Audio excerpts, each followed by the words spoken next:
What's up, J Fusion fans? This is Philip, and welcome back to another video. So, I've been meaning to talk about the Garo series for quite some time and actually create a series of videos related to, the lore of the Garo franchise. Now, believe it or not, but the Garo franchise is almost 20 years old. So it started in 2005, so 2005. And by next year, it's going to celebrate its 20th anniversary. Would you believe that?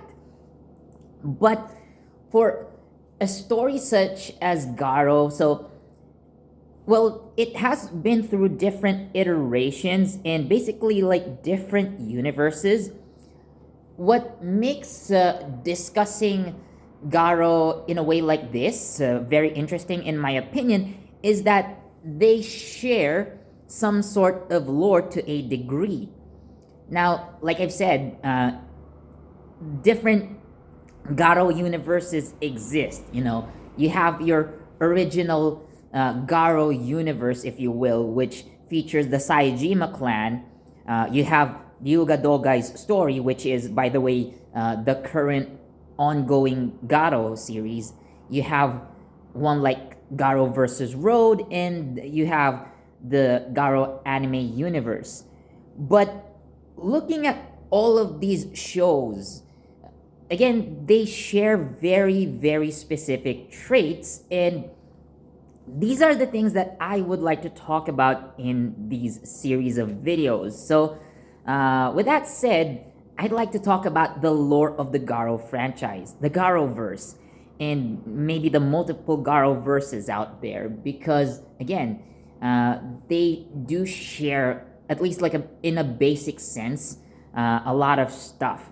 So I'm going to talk about in this video like the basic overarching similarities of each Garo universe. Of course, I'll get into some details in future videos, but today let's talk about the overall plot of the Garo universe. So let's begin. Now, in the original Garo series, there's always this introduction. So, where there is light, shadows lurk and fear reigns. But by the blade of nights, mankind was given hope. This is a very, very interesting introduction, and like every episode, it really sets up, the story of not only the Garo that was showing at that time, but all of the Garo series is, all of the Garo shows going forward. Although they only use this basically in the first, entry.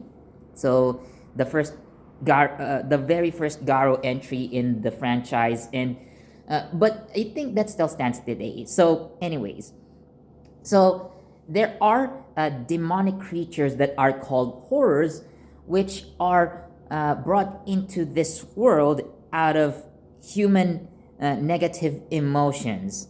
So, if you have negative energies, if you feel strong negative emotions, whether you're completely evil or you're a victim of something, and you feel strong emotions such as revenge, like depression, despair, things like that.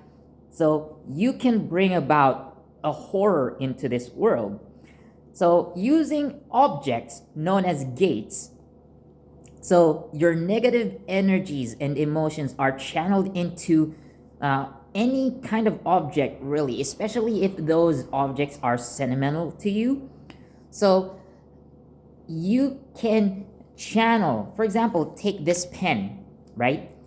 If I were to feel, let's say, some sort of despair, and like this pen that happened to be nearby had some sort of connection to me, for example, so all my negative energies would be channeled onto this pen, turning it into what you would call a gate.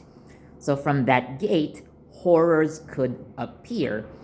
And, well, horrors, well, they mainly devour humans, but if you're that kind of person with, again, like strong negative emotions, or you're just plain evil, more often than not you're gonna end up possessed by these horrors, and once that happens you become a horror yourself, right?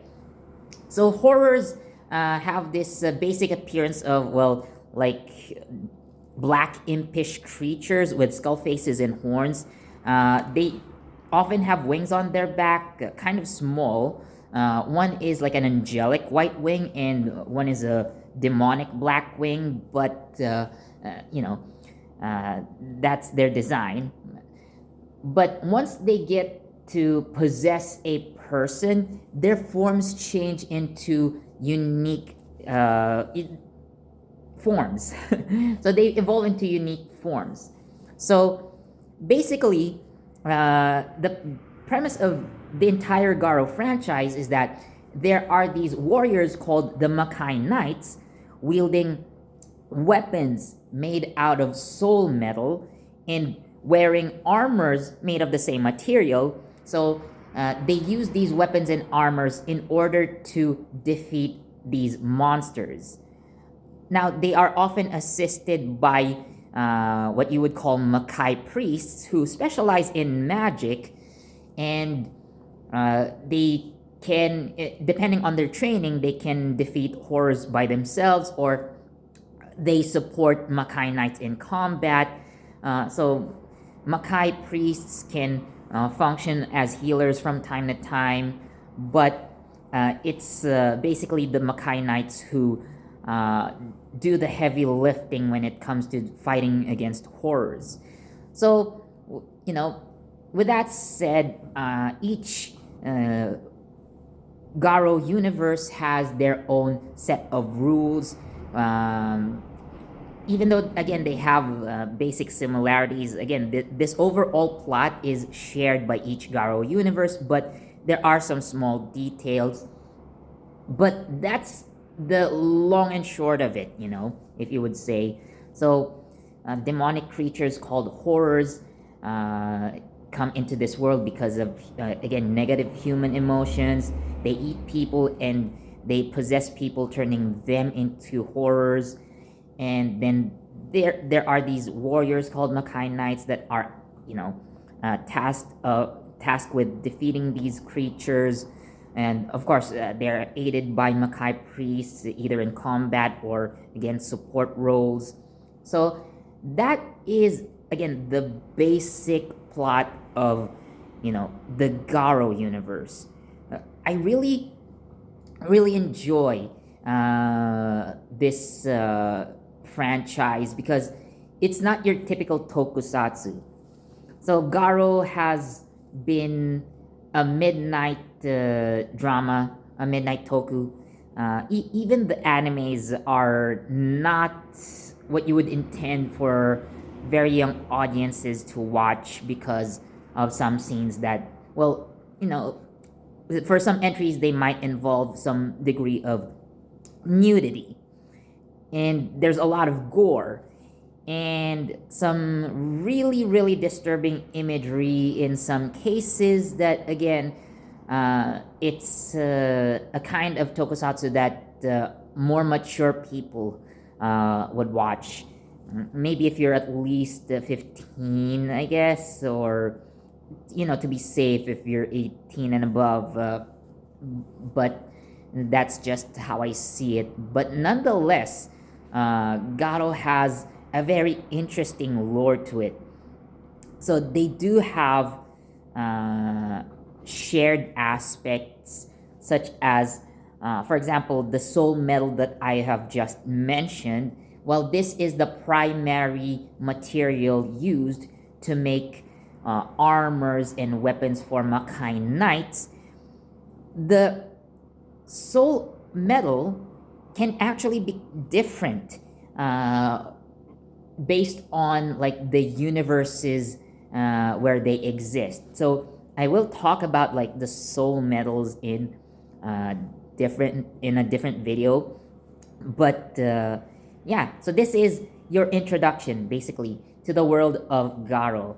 Now, do I recommend watching each entry in the franchise? Well, it's not necessary, but it's an interesting show, and I highly recommend that you do watch every entry, anyways, including the animes. But like, if like you're able to choose like which universe to follow, let's say for example, if you really want the original Garo, then you should follow the Saejima universe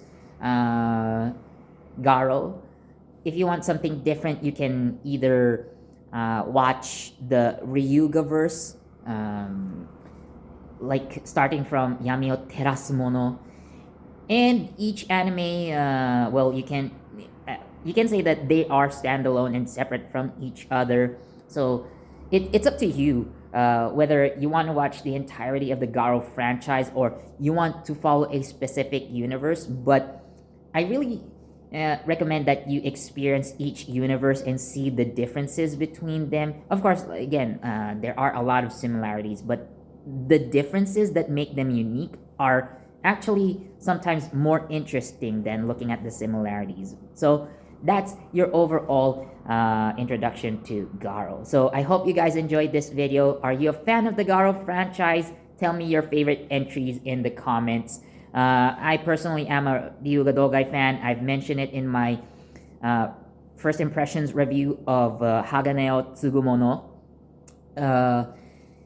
If you are a first time viewer of Garo, I highly recommend that you watch this by yourself. Again, it's not something that you would watch with family around you, unless you're not afraid. Then by all means, go ahead. So, anyways, let me know what you think down in the comment section. So, as always, thank you so much for watching. Please do leave a like, comment, share, subscribe, and don't forget that notification bell so you get the latest from JE Fusion.